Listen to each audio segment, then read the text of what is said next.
Well, here it is. Today is Tuesday, March 24th, 2015, and as you can see, something's wrong with my ear, with my right ear. Over the weekend, it got swollen. The earlobe got really swollen, and well, at first I thought I had like a pimple or something there, and so I squeezed it, and I guess it was after that. It was after that it started swelling up on me. You know, a day or two after that. Well, I guess it was like the next day. Well, it turns out that I guess I have some kind of infection in there. I tried to take care of it myself. You know, I tried squeezing it myself, and I tried. I actually took one of the small, the small needles from my testosterone injections, and I pierced it with the needle, and that helped a little bit. I mostly just bled. And then I went and got a kitchen steak knife, and we have these kind that are they're curved like this, and the sharp part is on the bottom of the blade. Anyway, I got a what do you call those, alcohol swabs, and I cleaned it off with that. It was already, had already been washed and was in the drawer, but I tried to sterilize it a little bit, and I put the alcohol wipe on my ear too. And then I made a little cut, and it bled some more, but it didn't, mostly just, a little bit of blood came out. It didn't, gush out like I was hoping it would. So anyway, my ear was all inflamed. It was all hot to the touch, So Maggie said, well, try to call your doctor and see if your PCP will see you again. So I just saw him a few weeks ago, and I'm not due to see him again till next month, I think. So anyway, I called his office, and of course they said he doesn't have anything available this week. Apparently nobody else in that department does either. So that she suggests I go to urgent care. So Maggie drove me up the road to Rio Rancho, to their ABQ Health Partners urgent care up there, and I saw a certified nurse practitioner there. He's a really funny guy. I really liked him. Anyways, big tall guy, gray hair, long gray beard. Looks like he should be like a sailor or something. Big guy, really, tall guy. Anyway, he was really funny. I liked him a lot. His name was Bob, and Bob took care of my ear. Of course, he lanced it, and he phoned in a prescription to my pharmacy.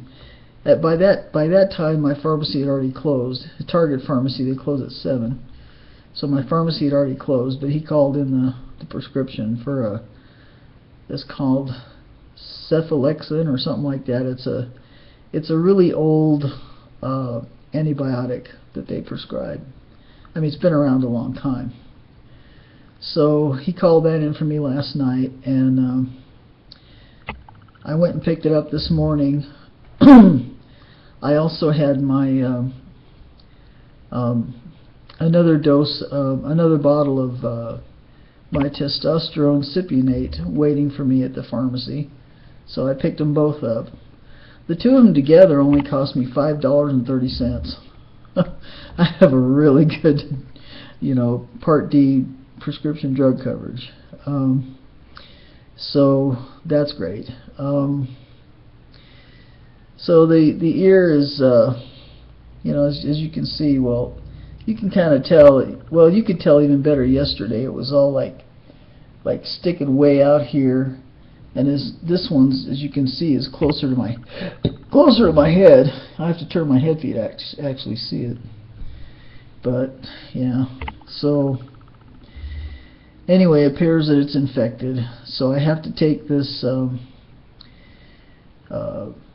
cephalexin or whatever it's called. I have to take that twice a day, once every 12 hours for a week.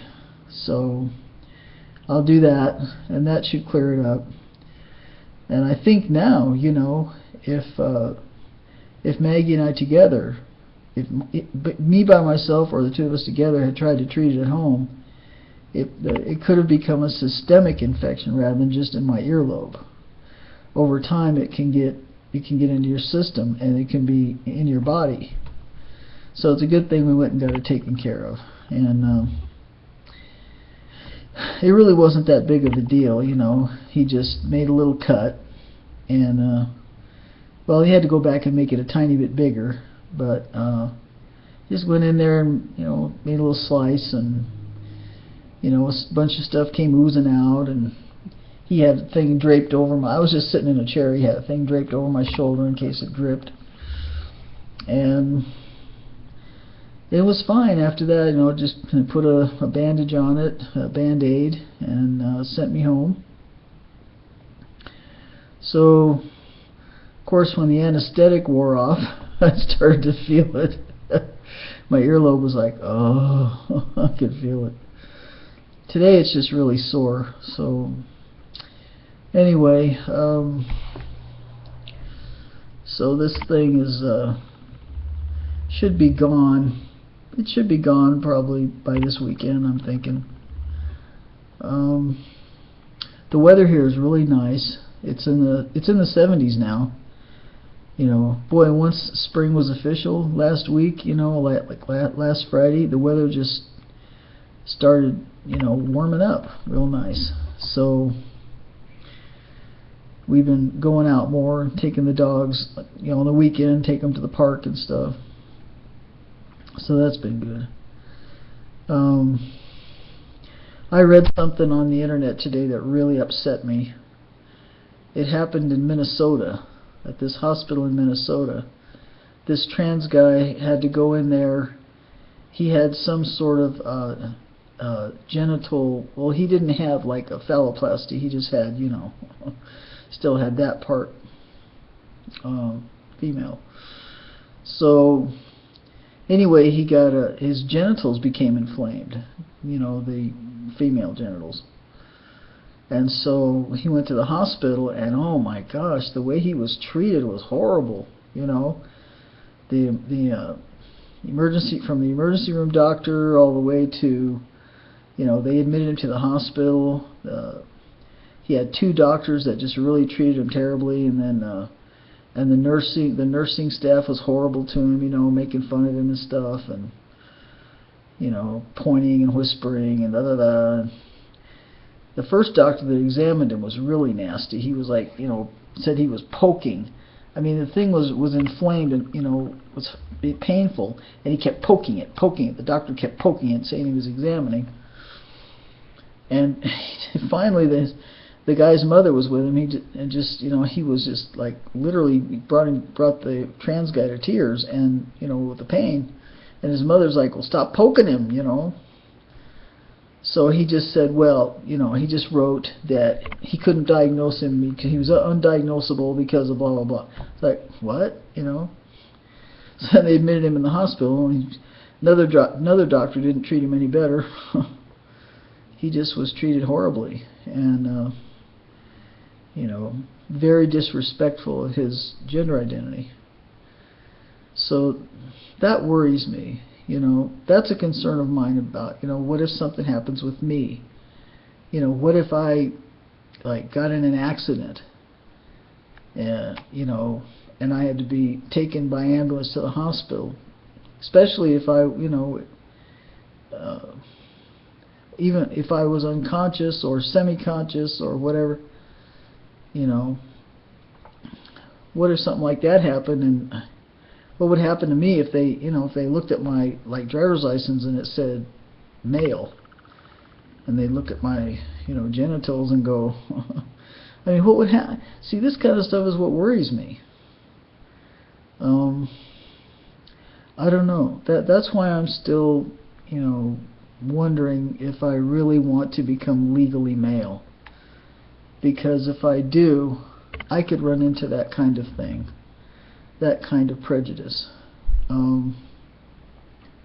that kind of treatment, which is, terrible.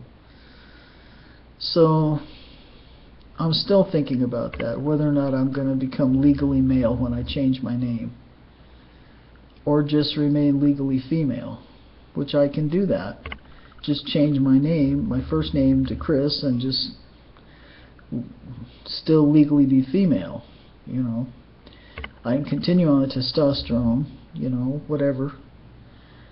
I don't know. I'm just, at this point, I'm still just asking myself these questions if I should do that, So, anyway, that's all I have for now. And for all you other, trans guys out there, trans women, all you, transgendered people, watch out. And don't let them do that to you. This trans guy sued the hospital, and a judge said that he has a legitimate case. So it's going to go to trial. And because the judge said he had a legitimate case against the hospital, and so, that's a good thing that came out of it. But that something's got to be done about this. These people in the medical community have to be, sensitized about this type of stuff. They need to be trained about this type of stuff, so that this kind of thing doesn't happen anymore. Anyway, that's all I have to say, and in a few minutes I have to go pick up Maggie from work, so I better end this now. And as you can tell, the sun is shining and it's a beautiful day. So, I guess I better end this here. And until next time, this is Chris, signing out.